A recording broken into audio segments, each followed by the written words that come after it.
This is CTV News with Nafisa Kareem. Pretty angry, I'm not going to lie. Extremely disappointed and really honestly just disgusted. Hateful graffiti, a bridge in Port Alberni targeted for a third time. How the community is responding. Also tonight. My hope is that this building would be a kind of test study for what's possible on campus. The future of building, how UVic is creating a living lab that could teach us a thing or two about construction and climate resilience. Plus, Adam finds out how a man living with a rare condition earned a rare honor from a team of firefighters. Later on this Sawatsky sign-off. Good evening. Thank you for joining us. For a second time this week, the Tsehaht First Nation says it's been the target of racist vandalism. In the latest case, a mural on a bridge honoring victims and survivors of residential schools was covered in a racist symbol. CTV's Andy Garland shows us how the community came together, and a warning, some of the images in this story may be disturbing to some. Vandals have defaced the Every Child Matters sign by the Orange Bridge in the Alberni Valley, twice in the last week.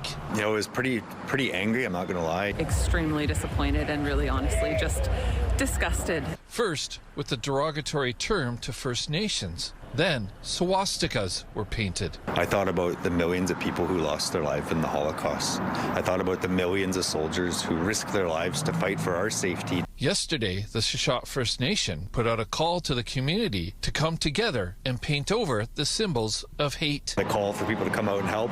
You know, just before 1, by 2:30 when we had the event, there were dozens of people here. The more we can be involved in righting this wrong, it sends a message to the community that this is not tolerated. In a statement today, the Minister of Indigenous Relations and Reconciliation says, hate crimes, racist remarks, and hate speech have no place whatsoever in Port Alberni, British Columbia, or Canada. It's upsetting, it's hurtful, and it takes us backwards. The province actively denounces any acts of racism. We are committed to a province where everyone feels safe. People have worked so hard. Survivors have shared their stories. It's so personal in Port Alberni, and I think that is why this is just so shocking. The Tsehaht First Nation was home to the Alberni Residential School, painted sections of the bridge orange with the Every Child Matters message after the discovery of unmarked graves at the residential school in Kamloops. There's survivors across the province who have never come back here since they attended the school. Tsehaht First Nation has stood resilient in the face of racism and will continue for the next generation. The resiliency comes from our ancestors and I think the people before us. It comes from our survivors, but it also comes from us standing up and saying, hey, we need to create a better world for our kids. The RCMP are investigating the latest incidents, and Tsehaht First Nation will be installing cameras in the area. Andy Garland, CTV News, the Alberni Valley. Victoria's mayor says the city is at capacity when it comes to addressing homelessness and those requiring social services.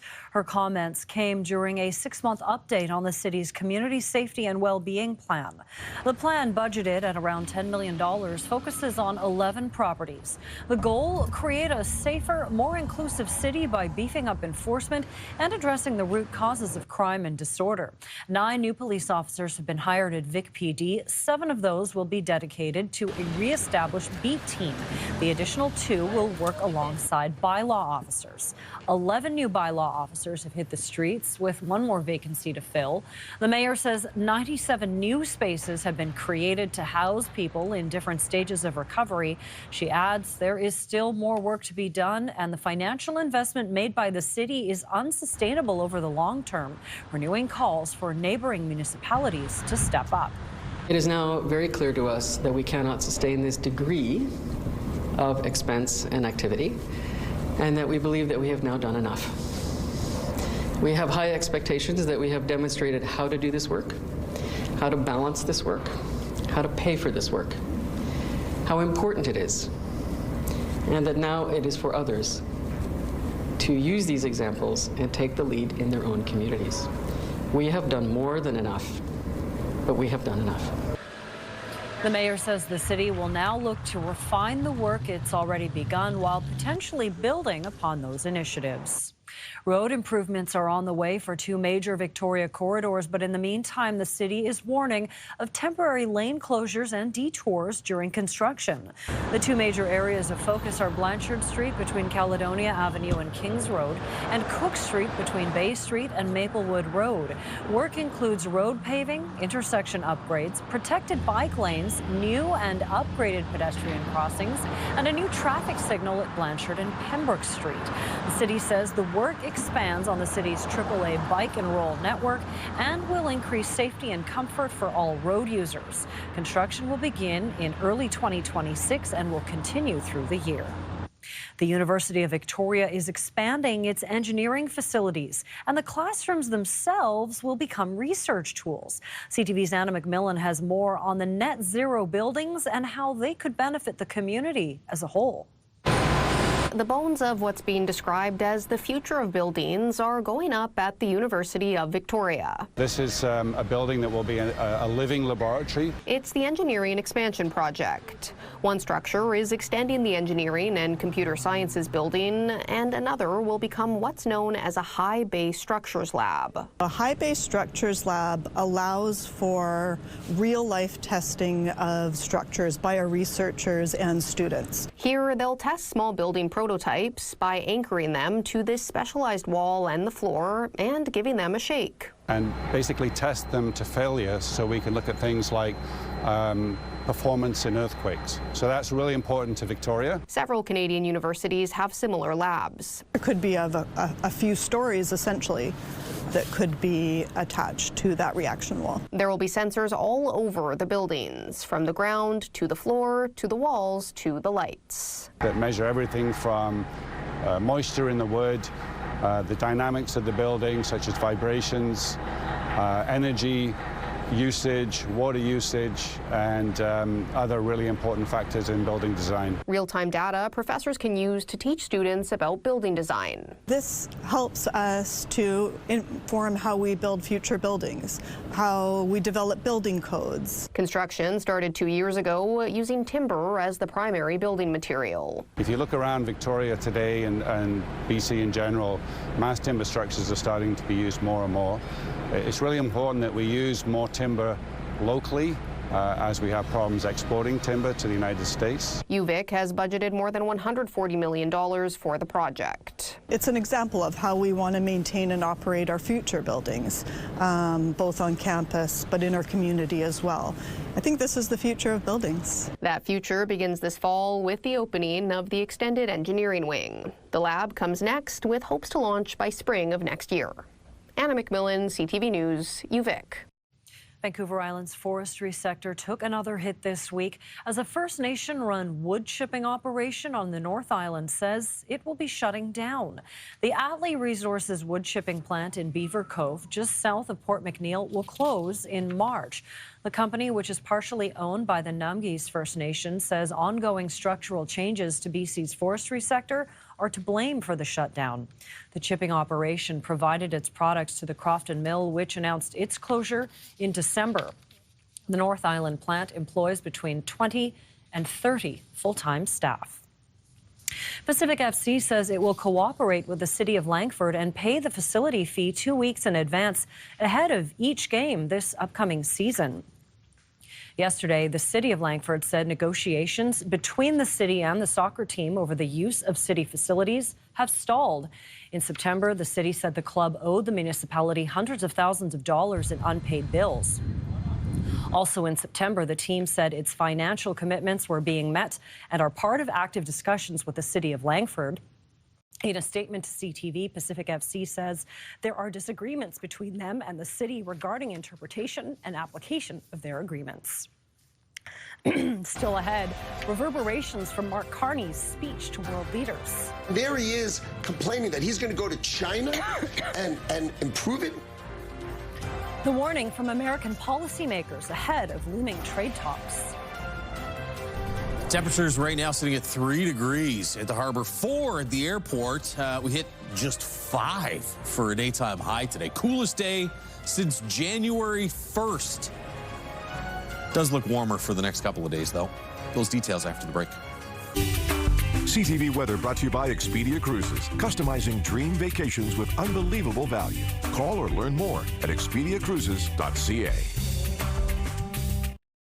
What makes West Shore Parks and Recreation a perfect place to play? It's our staff, working behind the scenes to keep the pool safe, kids engaged, and programs thriving. So apply today and join our team. Well, Josh, take it away. I'm going to guzzle some water and pray my voice lasts for the rest of this broadcast. It's all yours. Listen, I got you. If you need to take a break later in the newscast, just come back to me. I'll just make it up as we go along. Just like we do with the weather, right? 4 degrees in Victoria right now. Coolest day since January 1st.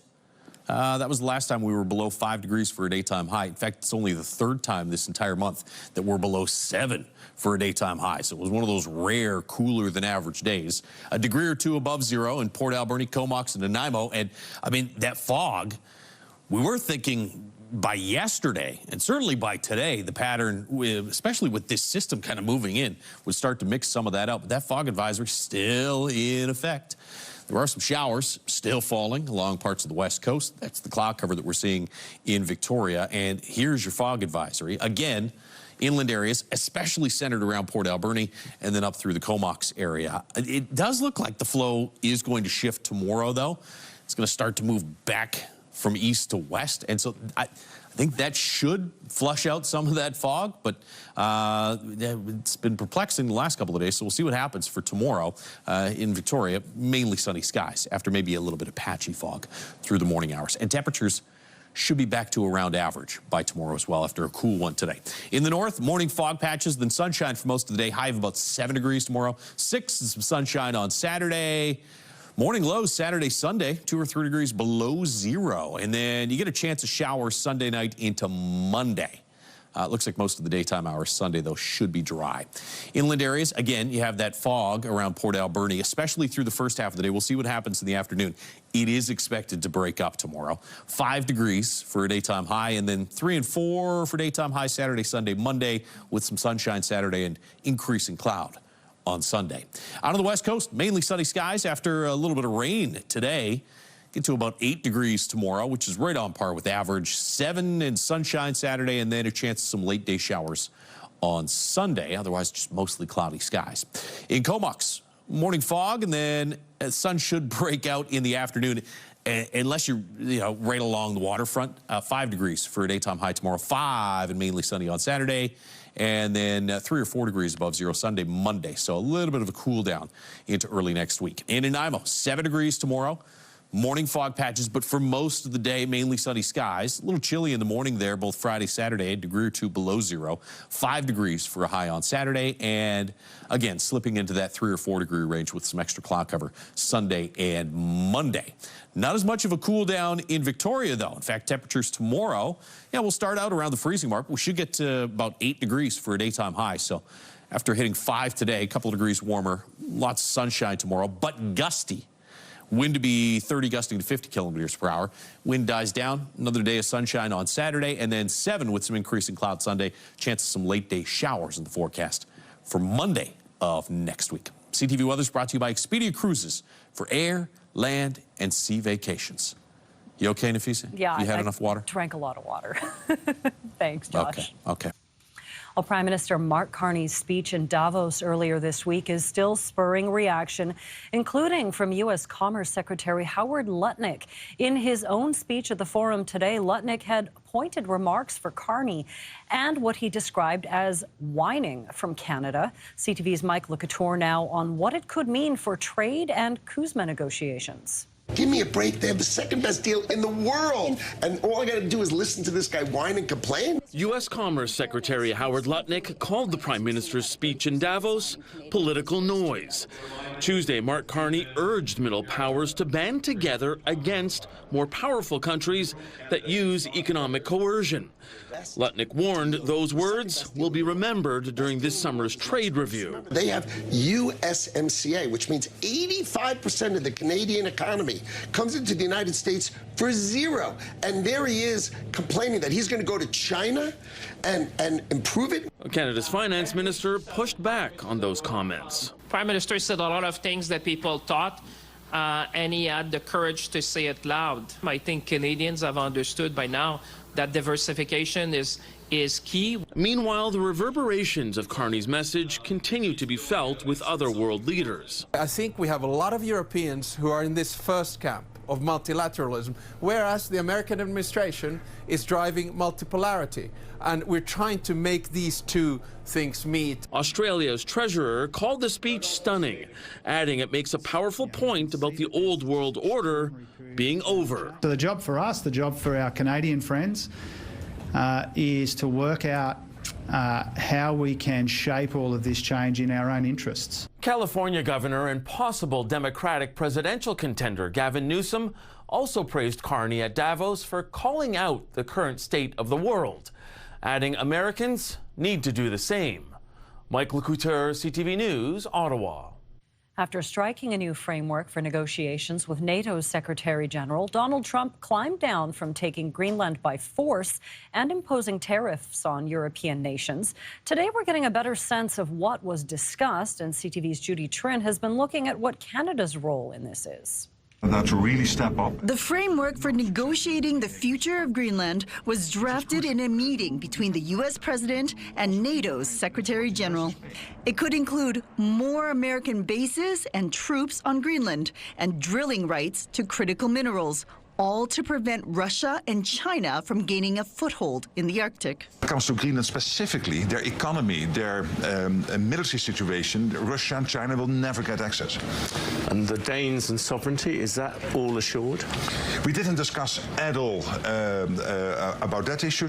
The leaders of Denmark and the semi-autonomous territory of Greenland were not part of the discussion. They're not willing to give up their sovereignty.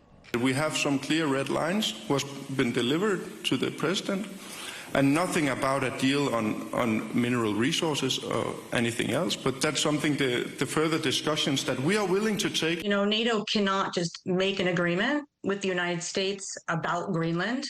NATO does not have that authority. So we're going to have to see how that plays out. The framework involves boosting security for the entire Arctic region. There are 8 countries in the Arctic Circle other than Russia. All of them are NATO members. At Davos, the NATO chief met with Mark Carney. The Prime Minister committed to fully participating in the defense of the region.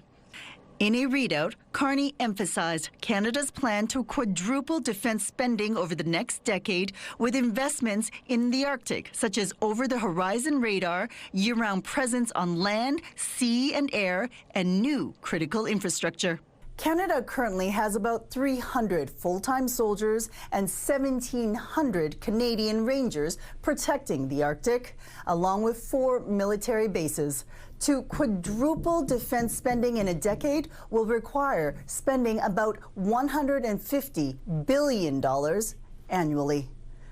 Judy Trin, CTV News, Ottawa. Coming up, becoming Winston. Adam finds out how a firefighter fan worked to become an honorary one. Next on the Sawatsky Sign-Off.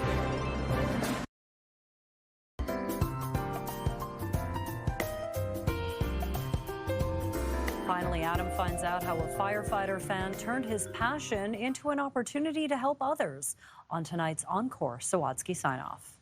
Watching firefighters in the movies may be great, Richard McNaughton says, but nothing beats seeing a fire engine in real life. Sirens and the flashing lights. That's so good. Richard, who lives with a rare genetic disorder, loved firefighters so much when he was younger.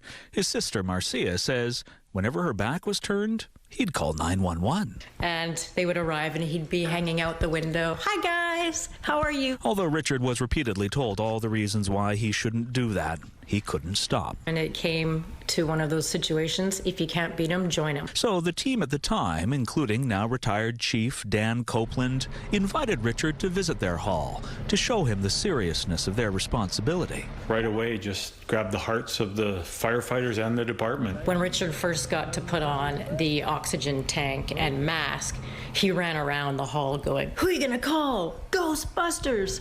He earned the nickname Winston after one of the movie's characters and never called 911 again. But what impressed the firefighters most was not Winston's passion for their profession, but his constant question, consistent with all first responders: how can I help? He wanted to be a part of the crew and didn't really know any different than, like, let's get at this. And after excelling at volunteering around the hall and being an ambassador at public events, Winston was officially named an honorary firefighter and given his own uniform. I was shocked and amazing. Whether Winston's wearing his uniform or not, Marcia says her brother carries around a first aid kit and is always set to serve. Is the first one to run and help if somebody falls. And the first one to call, Dan recalls, if something seemed off. He would say, "Danny, they didn't have their siren going. They had the lights on, but they didn't have the siren going." And I said, "Thanks for the tip, Winston. We'll deal with that." And Richard was recently honored for 20 years of voluntary service with the department. It's amazing. I mean, I appreciate all that they've done for me. But the firefighters say they appreciate all Winston's done for them even more. Said he's a natural. Yeah, he's crushing it today. Adam Sawatsky, CTV News, Delta. The Sawatsky Sign-Off, brought to you by Coastal Community Credit Union. Bank happy at Coastal Community Credit Union. That is it for CTV News Vancouver Island. Thank you for joining us. Good night. Today on CTV News, Mark Carney hits back at Donald Trump. Canada doesn't live because of the United States. Canada thrives because we are Canadian. The Prime Minister slaps down Trump's claim that Canada should be more grateful, and the United States' new warning in return. Also tonight. If you have $500 Canadian, we'll give you $500 American in a voucher to play slots at any one of our 3 casinos. More bang for your buck with U.S. trade tensions keeping Canadians away. Sin City hotels make a direct appeal to lure you and your money south. And he came over here, looked around to see if anybody was looking, and he shoved it in his pants. a bizarre beef theft caught on camera with the suspect stuffing steaks down his pants. This is CTV News with Nafisa Kareem.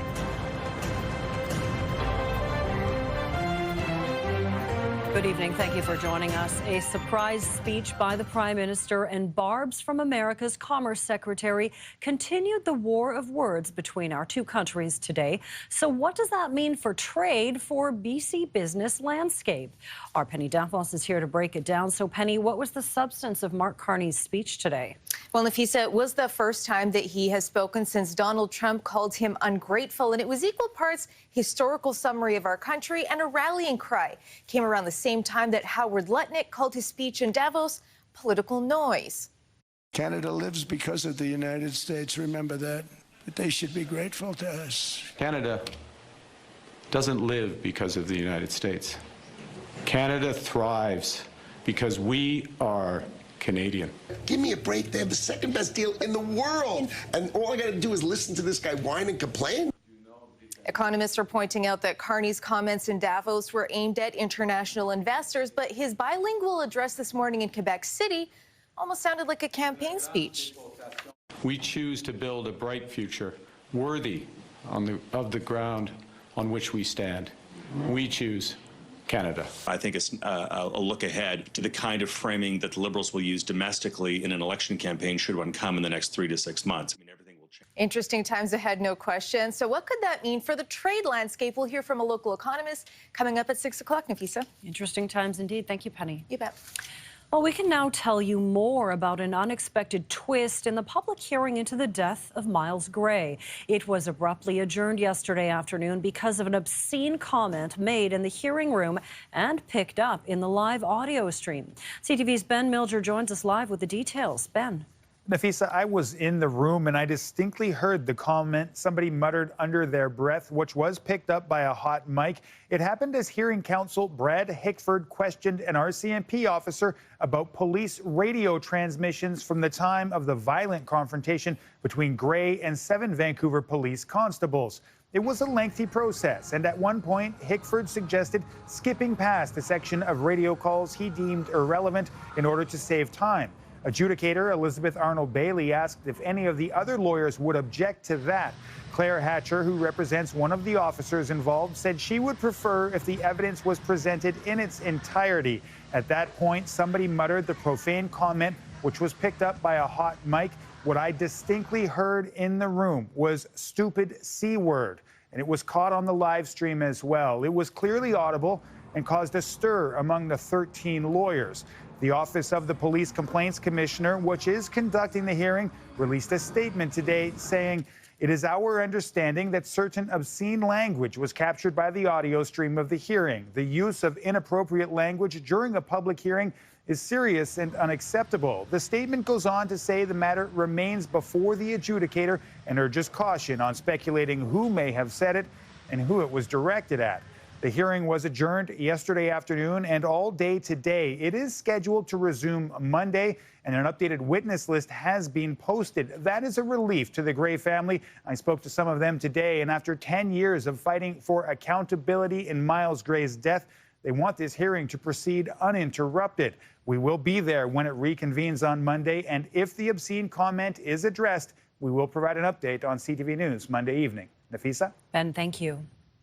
Well, following intense scrutiny in recent years, Metro Vancouver is beginning to set out a path for reforming its board size and structure. Metro Vancouver's 41-person board was described by a Deloitte review last year as large and unwieldy. That audit prompting 49 recommendations. And now the regional body's governance committee is starting to grapple with what change should look like. Everything from size of the boards to structure of the boards. So this could be everything from reducing the size of the board in terms of number of members to looking at more of a utilities model for the sewer and water districts. I do feel that there's a sense of urgency. This has to get wrapped up this term, as far as I'm concerned. We have to give direction to the province, and then it's up to the province how quickly they want to expedite changes at the end of the day. With October's municipal elections looming, it's unlikely significant changes can be made before then, but the committee hopes to bring the board recommendations by June or July. The frustration over the growing number of extortion crimes in Surrey has led to calls for more help from all levels of government. Today, the province announced it is pitching in additional resources. BC government says it is investing $600,000 to expand the provincial forensic firearms lab capacity and to support police overtime costs for extortion-related files. The cash is expected to allow police to analyze weapons used in criminal activities, to identify and arrest suspects. This comes a day after Surrey's Mayor Brenda Locke asked the federal government for a national commissioner to help identify the root cause. I think it's a good move in the sense that I don't think there's a downside. Like, I don't think our federal overlords are going to come in and start to sort of quash things or do something nefarious. I just think that, you know, if we're just delaying by adding this, I think we're also really being, I guess, not fair to the process. To respond if the new National Extortion Commissioner is being considered. This month alone, there have been 35 extortion attempts reported in Surrey. After the break, the Canucks snap their winless streak. Can they finally build some positive momentum? Plus, there's something clearly missing, and that's the lack of Canadian tourism. Well, you can find pretty much anything in Vegas, but apparently not Canadians these days. We'll show you how some big-name hotels are trying to entice you back. Is the deal sweet enough? We'll be right back.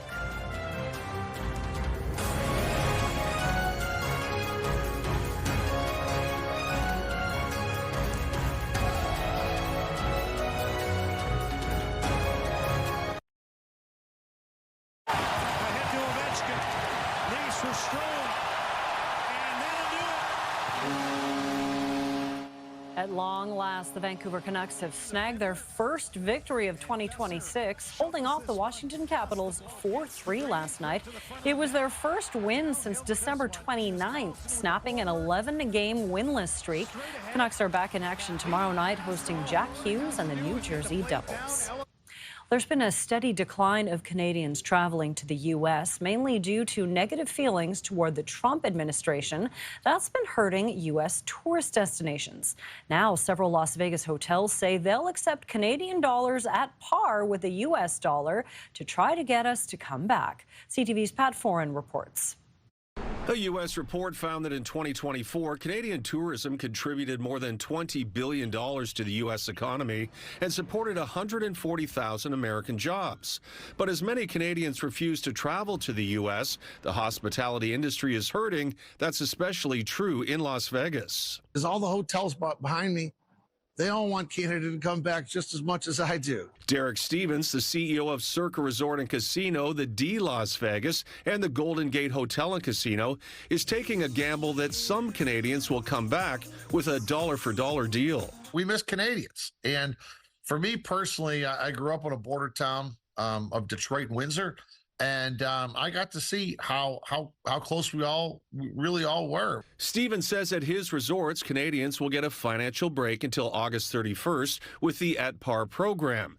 Canadian guests will receive $1 U.S. in value for every Canadian dollar spent, regardless of the daily exchange rate. I want to make sure that Canadians know you still have a lot of friends in America. I understand why they're doing it. It's been really hard on American tour operators, the loss of the Canadian visitor. Lauren Christie says he's not surprised Las Vegas casinos want to roll the dice on an idea to get Canadians back, but he questions if it will be enough. I'm not sure that it's going to have much of effect. It may entice a few people going down, but anecdotally, from what I hear, people are just not interested in going to the United States this year. Stevens says along with hotel charges being at par with the U.S. dollar, Canadians will be able to redeem up to $500 in slot promotional play, as well as get deals on drinks. He's hopeful some Canadians will make the trip.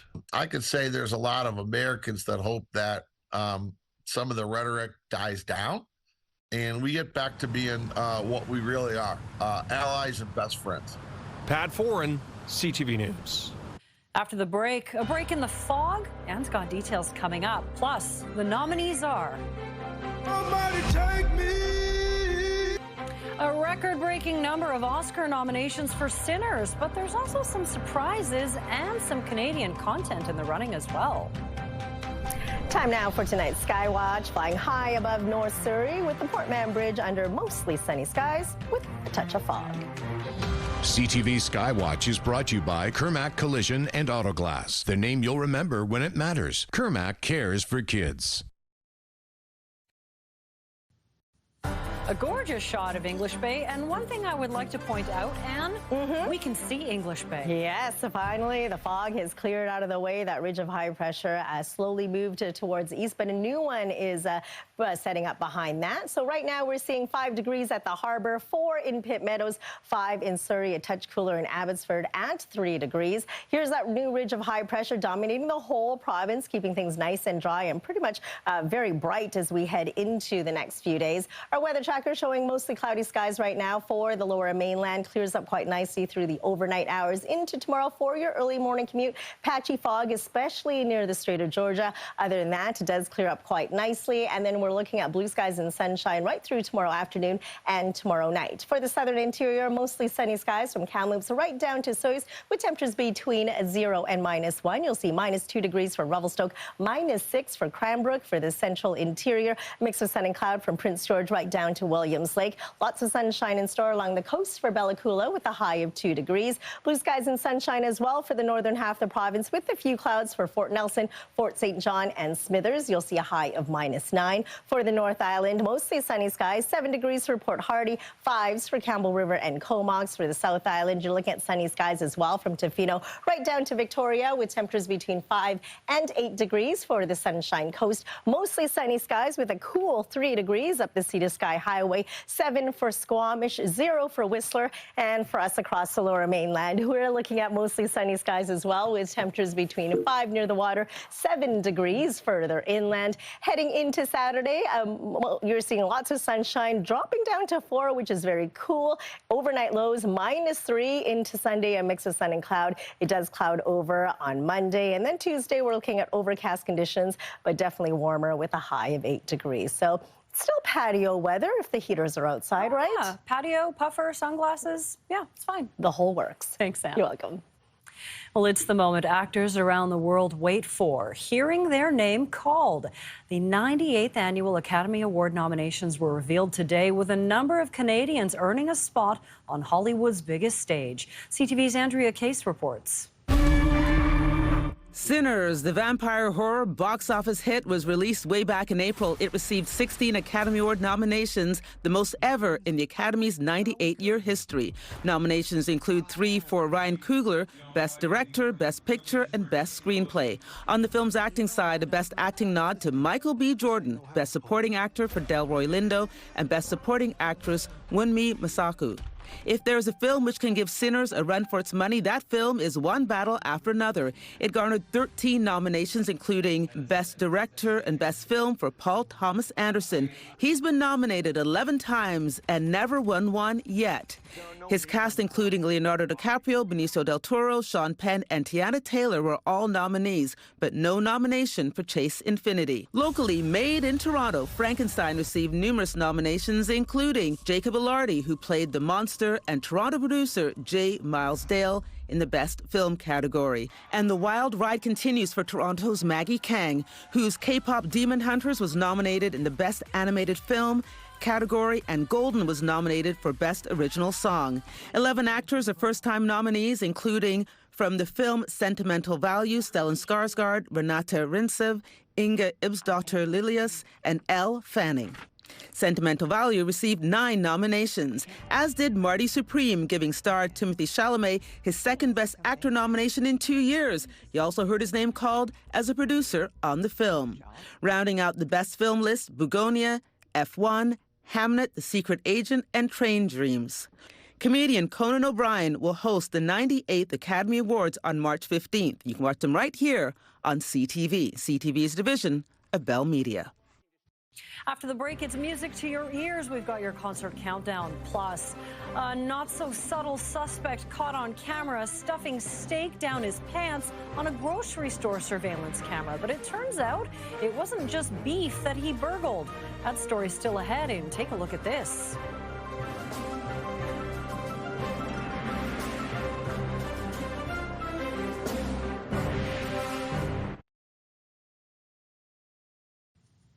Have a news tip, video, or photos of breaking news from your screen to ours? When you see it happen, send it to CTV News. Email us at vantips@ctv.ca or text 10400. Tonight is heavy on one side, it's all Monkeys are back with new music, and it's for a good cause. The band has released Opening Night, their first new song in 4 years. It was recorded at Abbey Road Studios. Heard of it? It'll be featured on an upcoming benefit album raising money for War Child, which supports children affected by conflict around the world.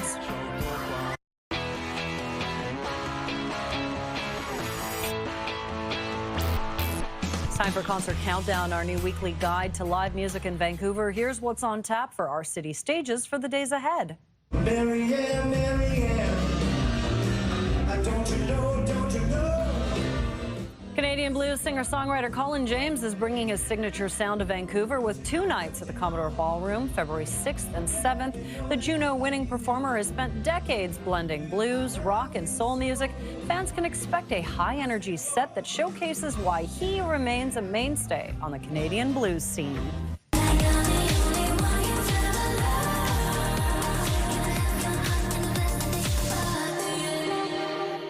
British pop artist Jade making her solo debut in Vancouver at Vogue Theatre February 7th. Known for her bold vocals and chart-topping success as part of the popular girl group Little Mix, Jade is now stepping into the spotlight solo, showcasing her pop power as part of her tour. That's Showbiz, baby.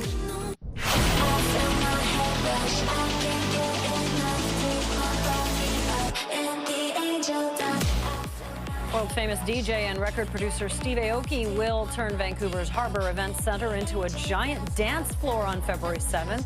Known for his explosive sets and party-fueled performances, the electronic music icon promises a night of dance anthems and maybe even some of his signature cake-throwing antics, too. Now with a preview of CTV News at 6, Mi-Jung Lee.